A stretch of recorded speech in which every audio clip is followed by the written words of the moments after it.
मुसलमानों के खून का प्यासा हलाकू खान घोड़े पर बैठा बड़े तकब्बर से लींबू से खेल रहा था। चारों तरफ तातारी अफवाज की सफ़ें थी। हलाकू खान के सामने बेबस मुसलमान 3 सफ़ों में खड़े किए गए थे। इनके सर कलम कर दो, हलाकू खान ने गरज कर कहा तो जल्लाद ने उनके हुक्म की तामील की।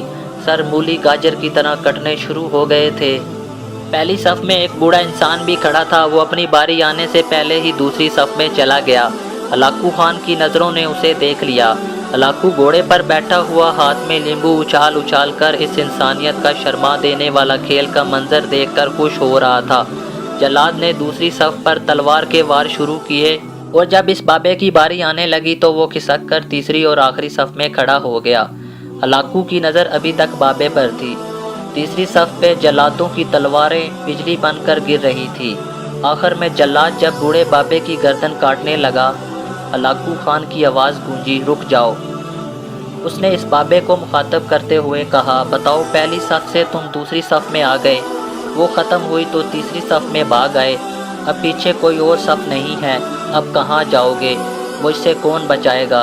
इस बूढ़े ने आसमान की तरफ देखा, फिर खामोशी से आह भरी, मैंने पहली सफ़ को इसलिए छोड़ा था कि शायद मैं दूसरी में बच जाऊंगा, फिर दूसरी सफ़ को इसलिए छोड़ा कि शायद मैं तीसरी में बच जाऊंगा।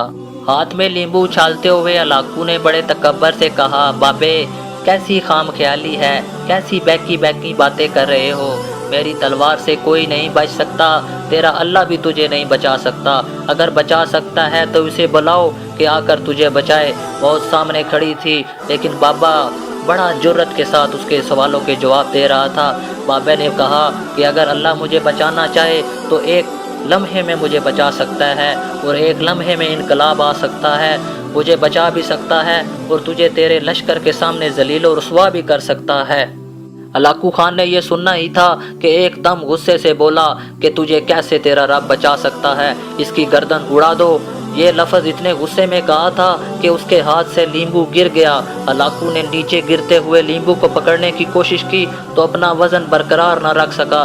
जिस तरफ झुका था उसी तरफ का पाँव रकाब से निकल गया और घोड़े ने भागना शुरू कर दिया।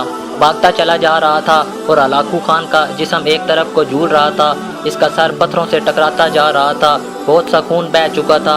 आखिरकार जब घोड़ा थक हार कर रुका, लश्कर वालों ने जब हलाकू खान का घोड़ा पकड़ा तो इस वक्त तक हलाकू खान मर चुका था।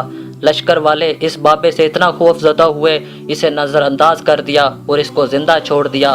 बाबे का नाम तारीख़ में इमाम यूसुफ के नाम से बताया जाता है।